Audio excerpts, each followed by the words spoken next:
Alright guys, welcome back to the 2015 Salt Lake City Regional Championships. We are currently in the top 4 now between starmetroid Max D versus Ishalaka Bjorn M. This is the 3rd seed going up against the 7th seed. So teams in team preview go as follows. Off-screen, Bjorn with Bennett, Landers, Therian, Scrafty, Venusaur, Washrotom, and Heatran.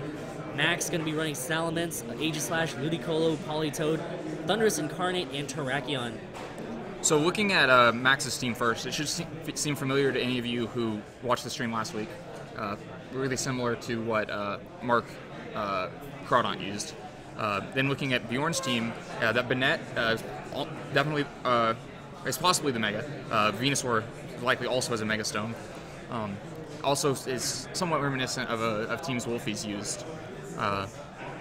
Looking at the matchup, I think all of the special attackers that Max has help a lot in this matchup. Bennett, the 2 Intimidates, is a lot for the physical attackers to deal with, but Max has plenty of special attackers. 5 of them, right? Right, but unfortunately for Max, his special attackers are Rain. And yeah. Mega Venusaur is a problem for Rain. It is, but Salamence is a problem for Venusaur. So if he can break through a lot of his team, save Salamence until the end of the game, and then threaten Venusaur with it, could be huge. Or but also Bjorn can force Salamence out earlier by having Venusaur in the field, threatening all of this Rain stuff with Sludge Bombs and Giga Drains. I think that's going to make Aegislash, an important Pokemon, is something that isn't too threatened by Venusaur, and is also not threatened. Well, it's threatened by the Pokemon themselves, but not the Intimidates from Scrafty and Landers. So we see Bjorn going to go ahead and lead with Landers, Therian, and Venusaur. Star Metroid going to be leading with Ludicolo and Thundurus. So matchup-wise, Venusaur is going to beat that Ludicolo, and Landers, Therian will hurt Thundurus, but Thundurus can also KO back if it has the Hidden Power Ice. Right. This is probably a spot where Landers will, it's risking a lot by attacking. It could get faked out in Hidden Power Ice, it could take an Ice Beam in a Hidden Power Ice, it could take a Scald, but Rock Slide would be pretty useful, or a U-Turn on Ludicolo would be pretty useful. So we'll see how much Bjorn cares about his Landers here, kind of, whether he risks it or tries to get it off the field, keep it safer, which is exactly what he does. Right, gonna go ahead and switch. Not actually gonna go for a U-turn, possibly avoiding the fake out, of course, so smart play right there from Bjorn. Gonna go for Scrafty, gonna go for another Intimidate, even though Thundurus and Ludicolo do not care too much for it. Max gonna go ahead and withdraw Ludicolo, does not want to face off against that Venusaur. Smart move, sends in the Salamence. Ooh, scary. This takes a Sludge Bomb and gets poisoned. This game could really turn in Bjorn's favor very quickly. And we do see Mega Venusaur make an appearance, so most likely Bennett is not going to make an appearance, unfortunately. People love Mega Bennett. People love Bennett, but it doesn't match up well against Max, and Venusaur matches up very, very well. So I expect we'll see Venusaur all 3 games. And we do see Thundurus Incarnate going to go for the Swagger onto the Venusaur, going to boost Venusaur's attack, but at the same time confuse Venusaur. Will Venusaur be able to move? I mean, this is one of the games that we always have to play as Pokemon players. Yeah. Venusaur hits itself in confusion, so unfortunate right there for Bjorn. Already was probably a very big confusion hit. Was probably a Sludge Bomb going towards Salamence would have been really nice to have. Salamence, there's teams around these Pokemon, and in the end, this is a war between Salamence and Venusaur, and Venusaur getting the first hit in would be big.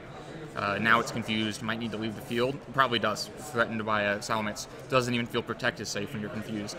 You probably have to leave, which knowing it's going to leave, or it could take a fake out, so you could fake out Salamence and stay around for 1 turn, but eventually we'll probably leave Salamence a good opportunity to go after Scrafty, because that Venusaur switch out is such a certainty.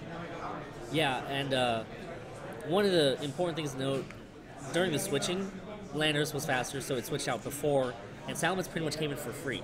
No Intimidate on Salamence. Yeah. So Salamence is going to be hitting full force right off the bat. Yeah, and so it's something that Bjorn's going to have to deal with very quickly.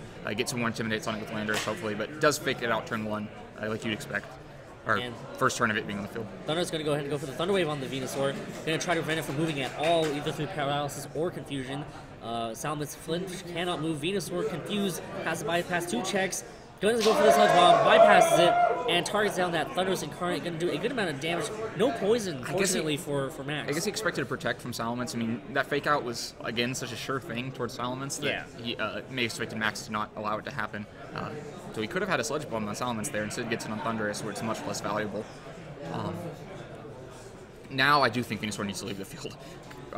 Even the odds of it getting a protect off are bad at paralyzed and confused, and it can't afford to take a hyper voice and just open the gates for Politoed and Ludicolo.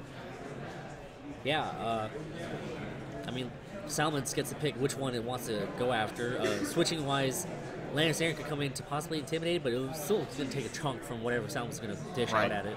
Yeah, I mean, you're pretty good wherever you put this Salamence attack. Scrafty leaves the field. I don't know if that means Venusaur isn't, or if it's just a double switch. Or he could easily protect too. Going to go straight into Wash Rotom. That's a good switch right there. And Venusaur does come out too, so it's going to be an intimidate into the Salamence. Good switch right there, I think.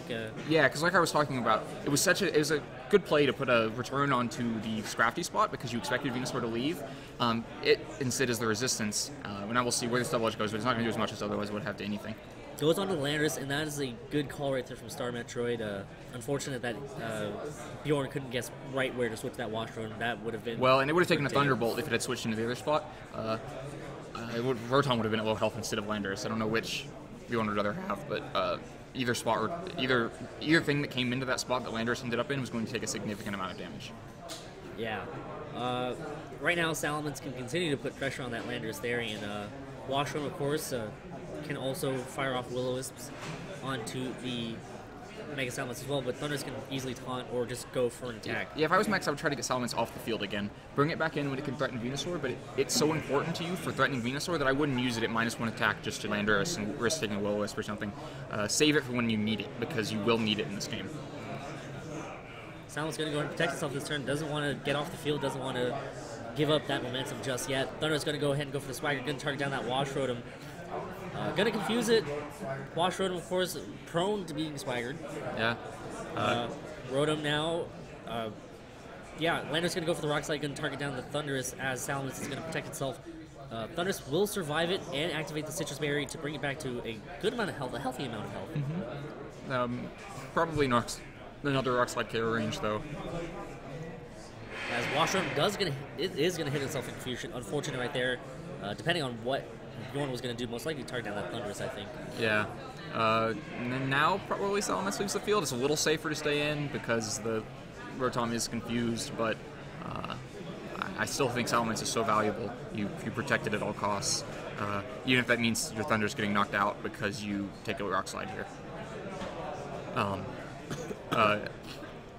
You try to get a Thunderbolt on Rotom. Most likely does not have hidden Power Ice, so we would have seen it that last turn. Yeah.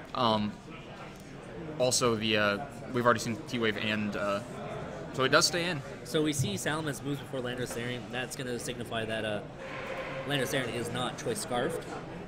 That's good information for Max later on in the rounds, as Thundurus is going to go for the Thunderbolt onto the Wash Rotom, and Rotom is confused again, going to be able to fire off his own Thunderbolt, targeting down the Salamence, going to hit it for a little bit of damage, bring it down to less than 25%. I think the next likelihood that next double edge KOs Salamence back.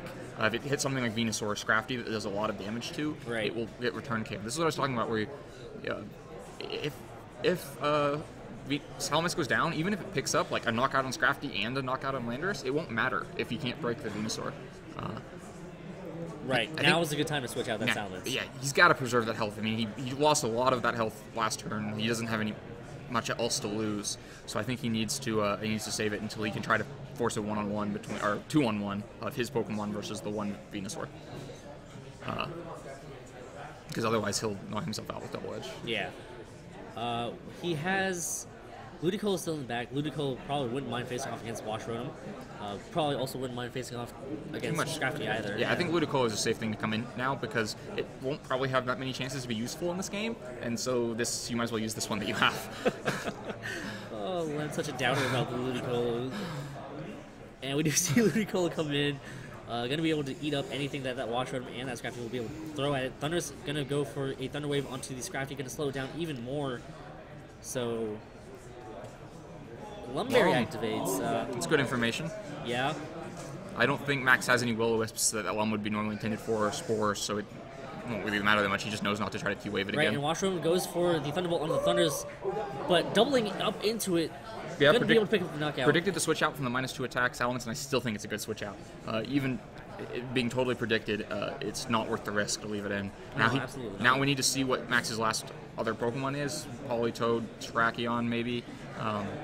Aegislash. Aegislash. I think it's going to be Aegislash because that actually has a pretty decent matchup. Or With, Salamence comes back in. That has a decent matchup with Venusaur, I think.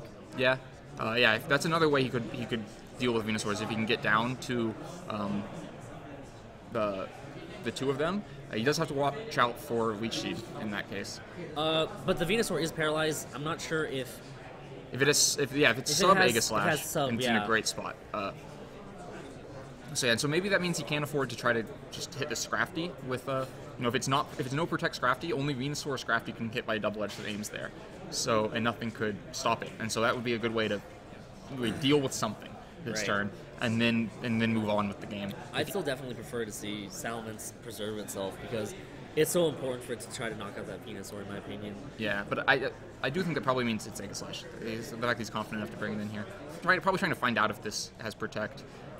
But he could have allowed a switch there.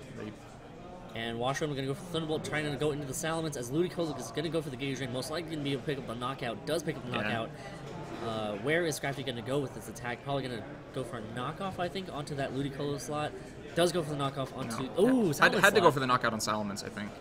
Just in case one Pokemon survived. Yeah.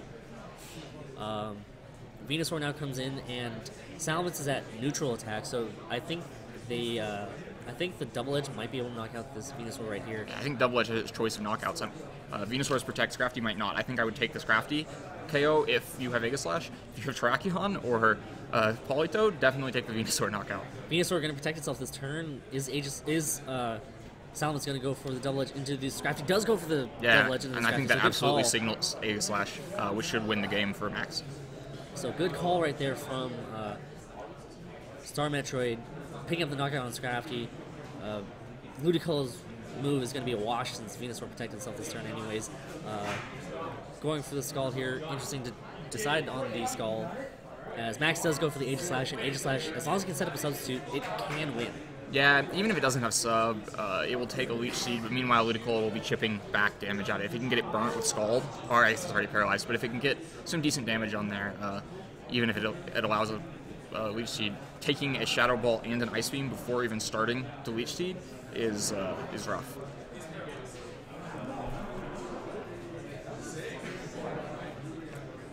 So yeah, I think the way out for this Venusaur probably would be like a Leech Seed that lands, and then a few Protects in a row to heal back to good health.